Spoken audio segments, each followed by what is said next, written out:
अस्सलाम वालेकुम students, my name is Abdullah Asghar Rajput and you guys are watching AK coaching centre. तो आज की वीडियो में हम लोग जो है वो मैट्रिक क्लास की चैप्टर नंबर 19 है हमारा मैट्रिसेस एंड डिटर्मिनेंट, और उसके 19.2 को हम लोग आज स्टार्ट करने वाले हैं। सही, तो एक्सरसाइज 19.2 में जो पहला क्वेश्चन है हमारा वो है evaluate each of the following determinants, यानी कि हम लोगों ने डिटर्मिनेंट्स की वैल्यू को फाइंड करना है। इवेलुएट का मतलब है कि आप पता लगाएं कि इनके डिटर्मिनेंट्स जो है वो असल में क्या है।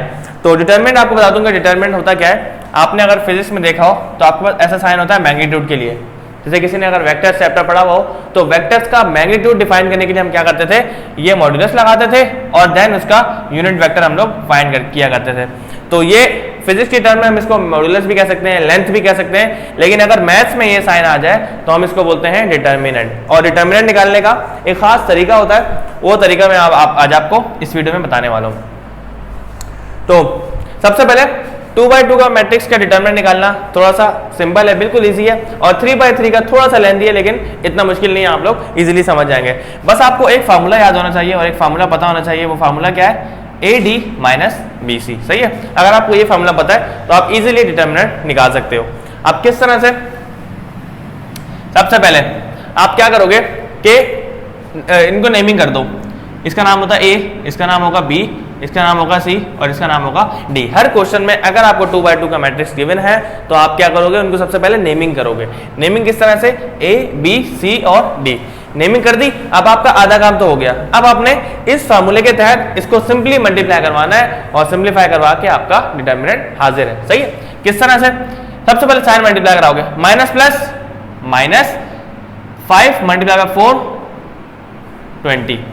सही है, या तो पहला स्टेप है तो हम क्या करते हैं कि डायरेक्ट नहीं करते बल्कि स्टेप बाय स्टेप करते हैं। सही है, जैसे माइनस का 5 है, ये मल्टीप्लाई हो जाएगा प्लस के 4 के साथ। सही है, ए को हमने मल्टीप्लाई कर दिया डी के साथ, ए को मल्टीप्लाई कर दिया डी के साथ। सही है, माइनस आ गया। अच्छा, जब भी आपके पास माइनस आ रहा हो और माइनस के बाद एक से ज्यादा टर्म हो तो आपने हमेशा माइनस के बाद क्या डालनी है? ब्रैकेट डालनी है, ताकि आपका आंसर कभी गलत ना हो। तो आप क्या करोगे? AD माइनस BC, B ये है और C ये है, तो B क्या है? माइनस का 3 मल्टीप्लाई होगा C के साथ और C है हमारा पॉजिटिव 3।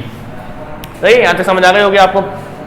अब आपने सिंप्लीफाई करना है, बस माइनस प्लस माइनस 5 4 जा 20। अच्छा, पहले अंदर वाले के ब्रैकेट्स को मल्टीप्लाई करोगे, देन उसके बाद बाहर वाला माइनस जो है वो अंदर मल्टीप्लाई करोगे। Minus as it is, minus plus minus 3 3 जा 9। सही है, अच्छा अब माइनस माइनस प्लस हो जाएगा, माइनस का 20 प्लस का 9, और आपको अच्छी तरह से पता है कि माइनस 20 प्लस 9 का आंसर आएगा माइनस का 11, क्योंकि बड़ी वैल्यू के साथ क्या साइन है? माइनस, और 20 माइनस 9 आता है माइनस का 11। So the determinant of this matrix is minus का 11। तो इस मैट्रिक्स का डिटर्मिनेंट आ गया माइनस का 11। सही है, तो क्वेश्चन नंबर 2 सॉल्व करते हैं। अच्छा, क्वेश्चन नंबर जो है ये 4 है बुक का आपकी। क्वेश्चन नंबर 2 और 3 बिल्कुल एज इट इज है 1 की तरह, तो हमने वो स्किप कर दिए और क्वेश्चन नंबर 4 की तरफ मूव करेंगे, क्योंकि ये भी 2/2 का मैट्रिक्स है और ये भी 2/2 का मैट्रिक्स है। उसके बाद हम मूव करेंगे 3/3 के मैट्रिक्स में। अच्छा, तो आप क्या करोगे? सबसे पहले सेम काम करोगे, AD माइनस BC। फॉर्मूला आपको याद होना चाहिए, AD माइनस BC। सही है, प्लस माइनस माइनस। अब मैं डायरेक्ट कर रहा हूं, पहले मैंने आपको करके दिखा दिया, अब मैं डायरेक्ट करूंगा। सही है, प्लस माइनस माइनस 2 1 जा 2। अच्छा, अब याद रखना कि हमेशा फार्मूले का एक माइनस आएगा, ये वाला माइनस आएगा, उसके बाद आप हमेशा ब्रैकेट डालोगे और माइनस प्लस माइनस 5 2 जा 10। इससे कभी भी आपका आंसर में फर्क नहीं आएगा अगर आप ब्रैकेट डाल दोगे। सही है, तो ये आ गया 5 2 जा 10। अच्छा, आप क्या करेंगे? माइनस का 2 माइनस इंटू माइनस प्लस हो जाएगा और 2 10 जा 20। सही है, 20 माइनस 2 आ जाएगा प्लस का 18, क्योंकि बड़ी वैल्यू के साथ साइन क्या है? 18 है। तो इस मैट्रिक्स का डिटर्मिनेंट है वो आ गया आपके पास ये। सही है, अच्छा मैट्रिक्स को आप चाहो तो नाम भी दे सकते हो। फॉर एग्जांपल अगर इस मैट्रिक्स को मैं नाम दिया A का, तो डिटर्मिनेंट आएगा A का डिटर्मिनेंट, और इसका ये सिंबल होता है डिटर्मिनेंट ऑफ A। जब हम इनवर्स निकाल रहे होंगे, A इनवर्स निकाल रहे होंगे, तब हम लोग ये चीज अच्छे से सीखेंगे। तो इन क्वेश्चन में सिर्फ आपकी डिटर्मिनेंट निकालने की प्रैक्टिस हो रही है और कुछ भी नहीं है। सही है, डिटर्मिनेंट निकालना आपको आ गया, फिर आप हम मूव करेंगे एडजॉइंट की तरफ। एडजॉइंट निकालना भी आ जाएगा तो हम क्या करेंगे? उसका इनवर्स निकालना इजीली सीख सकते हैं। अब हमने जहां पे मैट्रिक्स किया था 2/2, ये भी 2/2 था। अब हमारे पास मैट्रिक्स आया है 3/3। अब क्या करेंगे, अब तो हमारे पास A B C D E F G H I तक चला गया ये। तो हम लोगों ने इतने मुश्किलात में नहीं पढ़ना, बल्कि इसका एक आसान सा तरीका होता है। वो तरीका ये होता है कि सबसे पहले आपने पहली रो और का पहला एलिमेंट उठा लेना है। पहली रो और पहले कॉलम का पहला एलिमेंट उठा लेना है। तो पहली रो और पहला कॉलम का पहला एलिमेंट आपके पास 3, तो हमने यहाँ पे 3 लिख दिया। 3 लिखने के बाद इस तरह से 2/2 का आपने एक मैट्रिक्स बनाना है। सबसे पहले सिंबल डालना है डिटर्मिनेंट का, देन उसके बाद आपने क्या करना है कि 3 जिस रो में आ रहा है 3 और जिस कॉलम में आ रहा है उन सब को छोड़ के जितने भी एलिमेंट्स आपके बचते हैं वो आपने इन डिटर्मिनेंट के अंदर लिख देने हैं। दोबारा बता देता हूं कि आपने जो नंबर चूज किया, जिससे मैंने नंबर चूज किया है 3, ये मैंने अपने से चूज नहीं किया, ये मेथड है, ये तरीका है कि आपने पहली रो का और पहले कॉलम का पहला एलिमेंट जो है वो बाहर लिख देना है, सही है। उसके बाद वो जिस रो में आ रहा है और जिस कॉलम में आ रहा है उसके अलावा आपने तमाम नंबर जो है वो लिख देने हैं। किस तरह से, अब ये 3 की रो है और ये 3 का कॉलम है, यानी कि हमारे पास नंबर जो बच रहे हैं वो क्या बच रहे हैं 1 -5 -1 और माइनस का 4। 1 इंटू -5 -1 एंड माइनस का 4, सही है। अच्छा, अब एक और चीज याद रखना हमेशा कि पहले नंबर के साथ हमेशा प्लस आएगा, दूसरे के साथ माइनस, तीसरे के साथ प्लस, चौथे के साथ माइनस, और सो ऑन चलता रहेगा, सही है। ये आपका समझ लो एक फार्मूला है, या तो आप ये चीज याद कर लो या इस कॉन्सेप्ट में ध्यान में बिठा लो कि पहली वैल्यू के साथ plus, then minus, then plus और उसके बाद माइनस, सही है। अब मैंने 3 के बाद इसको मिटा दो, ये लिख लिया है, तो आप इसको क्या करोगे, मिटा दोगे। अब क्या करोगे, अब आपने उठाना है दूसरे कॉलम नंबर 2 है और रो पहली है, यानी कि पहली रो और दूसरे कॉलम का जो पहला एलिमेंट है वो आपने उठाना है। अच्छा, यहाँ इसके साथ ऑलरेडी माइनस है और मैं भी आपको बता चुका हूँ कि पहली वैल्यू प्लस की होगी और अगली वैल्यू माइनस की होगी, और अगली वैल्यू है ऑलरेडी माइनस की है, तो माइनस इंटू माइनस क्या हो जाएगा, प्लस का 3 हो जाएगा। याद रखना हमेशा ये प्लस का 3 कैसे हुआ कि दूसरी वैल्यू के साथ आप माइनस डालोगे और वो माइनस जब इस माइनस से मल्टीप्लाई होगा तो क्या आ जाएगा, प्लस का 3 आ जाएगा। अच्छा, अब वही काम करना है हमने, ये जिस कॉलम में आ रहा है ये पूरा कॉलम और ये पूरी रो आपने छोड़ देनी है। बचा क्या, 4 0 माइनस का 5 और माइनस का 4, ये हमारे पास 4 नंबर जो है वो बच गए हैं, सही है। अच्छा, अब तीसरी वैल्यू, इस माइनस के 4 को नीचे उतारेंगे। अब तीसरी वैल्यू के साथ आना था प्लस और ये 4 है माइनस का, तो जब आप प्लस को माइनस के साथ मल्टीप्लाई करोगे तो आपके पास माइनस ही आएगा, सही है। तो यहाँ पे माइनस का 4 आ जाएगा। अच्छा, अब इसको मिटा दो, इसको मिटा दिया हमने। अब हमने ये देखना है कि 4 किस कॉलम में आ रहा है, इस कॉलम में 4 आ रहा है और इस रो में आ रहा है, तो बचे कौन कौन से नंबर, 4 1 0 और माइनस का 1। तो ये सिंपलेस्ट मेथड है किसी भी 3/3 के मैट्रिक्स का डिटर्मिनेंट निकालने का, कि आपने क्या करना है कि पहली रो का और पहले कॉलम का पहला एलिमेंट उठाया और जितने भी वो जिस रो में आ रहा है, जिस कॉलम में आ रहा है उसको आपने हटा के बाकी तमाम मेंबर्स लिख दिए। उसके बाद दूसरी वैल्यू के साथ माइनस लगाया और वो जिस रो में जिस कॉलम में आ रहा है उसको भी हटा दिया। तीसरे के साथ भी सेम एज इट इज काम करना है। अब ये काम करने के बाद हमने क्या करना है, अभी हमारा आंसर तो नहीं आया, अभी हमारे पास जो है वो 3 अलग अलग 2/2 के मैट्रिक्स आ गए जिनके हमने डिटर्मिनेंट फाइंड करना है। तो इनमें वही फॉर्मूला लगेगा जो हम यहाँ पे काम कर रहे हैं, वही काम एज इट इज हम करेंगे और जो उसका आंसर आएगा उसको मल्टीप्लाई कर देंगे बाहर वाले नंबर से। किस तरह से चेक करते हैं, 3 ऐसे ही आ जाएगा। अब आपने डालनी है ब्रैकेट, आप चाहो तो कर्ली ब्रैकेट डाल दो, चाहो तो राउंड ब्रैकेट डाल दो, तो मैं यहाँ पे राउंड ब्रैकेट डाल देता हूँ, सही है। अच्छा, AD माइनस BC फॉर्मूला हमें पता है, AD यानी कि AD प्लस माइनस 1 to 4, सही है।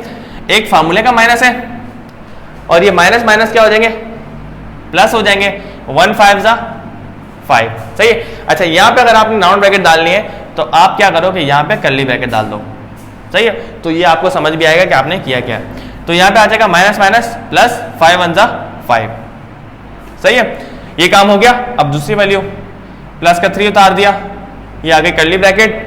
अच्छा, 4 इंटू 4 16 प्लस माइनस माइनस, हमेशा पहले साइन मल्टीप्लाई किया करो then number, plus minus minus 4 4 जा 16, माइनस आ जाएगा, उसके बाद ब्रैकेट आ जाएगी एंड 0 इंटू -5 0 आ जाएगा और यहाँ पे ब्रैकेट क्लोज, सही है। अच्छा, उसके बाद क्या करना है हमने, माइनस का 4, उसके बाद आ जाएगी हमारे पास कर्ली ब्रैकेट, देन उसके बाद हमने क्या करना है, a को d से मल्टीप्लाई करना है, प्लस माइनस 4 1 जा 4, सही है। 0 1 जा 0, प्लस का लिखो या माइनस का लिखो कोई फर्क नहीं पड़ता, प्लस माइनस 4 और एक फार्मूले का माइनस, ब्रैकेट 0 1 जा 0, bracket close and then curly bracket भी क्लोज। अब क्या करना है, आपने सिर्फ सिंप्लीफाई करना है और आपका आंसर आ जाएगा।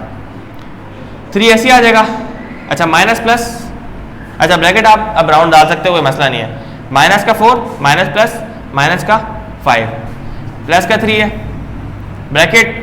अच्छा माइनस प्लस माइनस और 0 0 ही होता है, तो आप लिख दो यहाँ पे सिंपल माइनस का 16। सही है, 0 लिखने की कोई जरूरत नहीं है आपको। Minus 4 as it is. उसके बाद माइनस प्लस माइनस, यहाँ भी 0 ही है तो क्या आ जाएगा माइनस का 4। मल्टीप्लाई कराओ, प्लस माइनस कराओ, आंसर आ जाएगा माइनस का 4 माइनस का 5, आंसर आ जाएगा माइनस का 9। सही है, प्लस का प्लस माइनस माइनस 16 3 जा 48 माइनस माइनस प्लस 4 4 जा 16। सही है, ये काम कर लिया आपने। अब बस सिंप्लीफाई करवा दो और आपका आंसर आ जाएगा। प्लस माइनस माइनस 3 9 जा 27 माइनस का 48 और प्लस का 16। इन दो नंबर्स को आप पहले प्लस कर लो क्योंकि दोनों माइनस के हैं। Minus minus plus sign minus का आएगा 48 प्लस 27, तो 40 में 20 प्लस करोगे तो आ जाएगा 60 और 8 में 7 प्लस करोगे तो आ जाएगा 15, यानी कि 75 माइनस 75 प्लस का 16। 75 में 16 माइनस करेंगे तो क्या आएगा, ये हो जाएगा 6, ये हो जाएगा 15। 15 इन माइनस 6 आपका आ जाएगा 10, सॉरी 15 माइनस 6 आ जाएगा 9। सही है, अच्छा और ये 6 में से 1 गया, 6 में से 1 गया, तो आपके पास बचा 5, यानी कि 59। तो आपका आंसर आ रहा है माइनस का 59।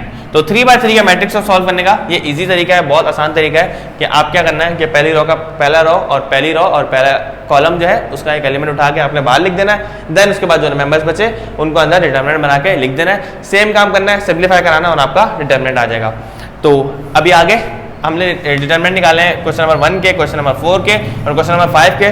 तो मूव करते हैं नेक्स्ट क्वेश्चन की तरफ। अच्छा, तो अब हम मूव कर रहे हैं पार्ट नंबर 10 और पार्ट नंबर 11 की तरफ, क्योंकि पार्ट नंबर 10 और 11 करवाने की वजह यह है कि पार्ट नंबर 10 और 11 में हमारे पास जो है कुछ वेरिएबल्स आ रहे हैं। सही है, पहले जितने भी हमने डिटरमिनेंट अभी सॉल्व किए हैं उसमें नंबर्स आ रहे हैं, लेकिन यहाँ पे वेरिएबल्स आ रहे हैं, यानी कि A B C D X Y और यहाँ पे सिर्फ X आ रहा है। तो स्टूडेंट समझते हैं कि ये वेरिएबल्स कैसे सॉल्व होंगे। तो हमें कहीं भी ये नहीं बोला हुआ कि आपने इन वेरिएबल्स की वैल्यू निकालनी है, यानी कि A B C D X Y Z की वैल्यू निकालनी है। सिर्फ ये बोला हुआ है कि आप इसका डिटरमिनेंट निकालो। मैट्रिक्स कोई भी दिया हुआ आप उससे क्या निकालो, डिटरमिनेंट निकालो। तो तरीका पैटर्न बिल्कुल सेम होगा। वो क्या होगा कि आपके पास ये A है, सही है, तो 0 पहला मेंबर है, सही है, 0 आपने बाहर लिख देना है और दोबारा मैग्नीट्यूड बना के, मॉड्यूलस बना के या डिटरमिनेंट बना के आपने जिस रो में आ रहा है और जिस कॉलम में आ रहा है उन सबको हटा देना, यानी कि ये सब नंबर छुपाने और ये सब नंबर छुपाने। बचा क्या, C D X Y, C D X Y। सही है, ये काम कर दिया।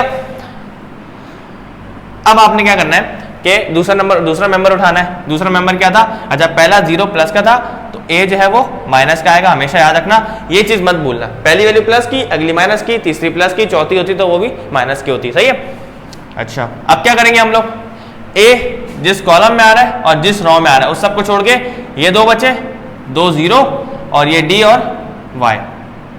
सही है, किस तरह से दोबारा बता देता हूं, ये जिस कॉलम में आ रहा है और ये दो रो, इन दोनों को छुपा दो तो बचा क्या, 0 0 D और Y। सही है, तीसरी वैल्यू हमेशा प्लस की होती है तो प्लस का B आ जाएगा और उसके बाद क्या होगा कि ये पूरा कॉलम छुप जाएगा और ये पूरी रो छुप जाएगी। तो बचा क्या, 0 C 0 X, 0 C 0 X। सही है, यहां तक हो गया। अब क्या करना है, हमने सिंपल मल्टीप्लाई करना है और हमारे पास आंसर्स आ जाएंगे। अच्छा 0, एक बात हमेशा याद रखना कि किसी भी मैट्रिक्स या किसी भी आपके पास मैग्नीट्यूड के सामने या किसी भी डिटरमिनेंट के बाहर अगर 0 हो तो उस पूरी वैल्यू को आप क्रॉस कर देना, क्योंकि उसका कोई फायदा नहीं है सॉल्व करने का। क्यों फायदा नहीं है, अगर आप इसको सॉल्व कर भी लोगे CY हो जाएगा, माइनस का XD हो जाएगा, और जब किसी भी वैल्यू को आप 0 से मल्टीप्लाई कराते हो उसका आंसर क्या आता है, 0, तो ये पूरी वैल्यू जो है वो क्रॉस हो जाएगी क्योंकि बाहर क्या है, 0 है। अब माइनस के A वाली वैल्यू को सॉल्व करते हैं। अच्छा इसमें क्या होगा, माइनस का A जो है वो बाहर आ जाएगा, 0 आएगा 0 माइनस 0 D 0 और 0 माइनस 0 क्या आएगा, 0, और जब ये 0 मल्टीप्लाई होगा माइनस के A के साथ तो ये पूरा भी क्या हो जाएगा, 0 हो जाएगा। अब बात आ गई इसकी, इसमें क्या होगा, 0 X से मल्टीप्लाई होगा तो वही बात है कि प्लस का B और यहाँ आ जाएगा 0 माइनस 0 C से मल्टीप्लाई होगा तो 0 आ जाएगा, और इस पूरे मैट्रिक्स का डिटर्मिनेंट जो आ जाएगा वो क्या आएगा 0, क्योंकि ये 0 जब इससे मल्टीप्लाई होगा तो 0 हो जाएगा, और ये जब इससे मल्टीप्लाई होगा तो ये भी 0 हो जाएगा, और 0 की कोई वैल्यू होती नहीं है, तो 0 + 0 इसका आंसर भी क्या आएगा 0 ही आएगा। सही है, तो देखने में कितना मुश्किल लग रहा था किस तरह से होगा, वैल्यूज फाइंड करेंगे, लेकिन बिल्कुल ईजी था। इसका आंसर तकरीबन क्या आ रहा था, पूरे मैट्रिक्स का आंसर 0 आ रहा था। सही है, अच्छा अब क्या होगा, अब हमने क्या करना है, इस वाले मैट्रिक्स को सॉल्व करना है, सॉरी इस मैट्रिक्स का डिटर्मिनेंट निकालना है, सॉल्व नहीं करना। तो क्या करेंगे, -2 बाहर आ जाएगा।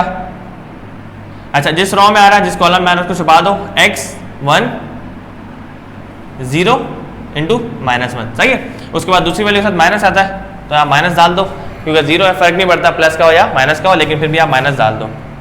अच्छा, उसके बाद जिस कॉलम में आ रहा है और जिस रो में आ रहा है उसको छुपा दो, क्या बचेगा, -6 प्लस का 1 माइनस का 4 और माइनस का 1। सही है, अच्छा तीसरा भी 0 है, तीसरा 0 आएगा, प्लस का फर्क तो नहीं पड़ता, लेकिन फिर भी हम लोग प्लस माइनस का ध्यान रखना चाहिए हमें। अच्छा, जिस रो में आ रहा है ये रो है, और जिस कॉलम में आ रहा है वो सब छुपा दो, -6x और माइनस का 4 और ये आ जाएगा 0। सही है, डिटर्मिनेंट फाइंड करना है हमने। अच्छा, x जब -1 से मल्टीप्लाई होगा तो क्या आएगा, माइनस का x और 0 × 1, 0 1 ज़ा 0, फॉर्मूले का माइनस, यानी a को d से मल्टीप्लाई किया तो प्लस माइनस माइनस, x 1 ज़ा x और b c, जब आप b को c से मल्टीप्लाई करोगे तो 0 1 ज़ा 0 और फार्मूले का एक माइनस आपके साथ आ जाएगा। सही है, इसके साथ आ जाएगा। अगर 0 से कोई भी चीज़ मल्टीप्लाई हो तो पूरा मैट्रिक्स 0, 0 से कोई भी चीज़ मल्टीप्लाई हो तो पूरा मैट्रिक्स 0 हो जाएगा। तो बचेगा आपके पास क्या, माइनस का x माइनस का 0, तो आपके पास आंसर आ जाएगा माइनस का x। सही है, 0 माइनस होगा तो फर्क नहीं पड़ेगा, माइनस माइनस प्लस 2x ज़ा 2x, इस मैट्रिक्स का डिटर्मिनेंट जो आपके पास आ रहा है वो आ रहा है 2x। तो 19.2 सॉरी, उसका जो पार्ट नंबर 1 था उसमें सिर्फ हमें डिटर्मिनेंट निकालना था। आगे की वीडियो में इंशाल्लाह हम लोग जो है वो एडजॉइंट निकालना सीखेंगे, देन ए इनवर्स निकालेंगे, और उसके बाद सबसे इंपॉर्टेंट चीज़ जो एग्जाम्स के हवाले से बहुत इंपॉर्टेंट है, क्रैमर्स रूल और इन्वर्जन मेथड। सही है, उसको सॉल्व करेंगे। तब तक के लिए अल्लाह हाफिज़।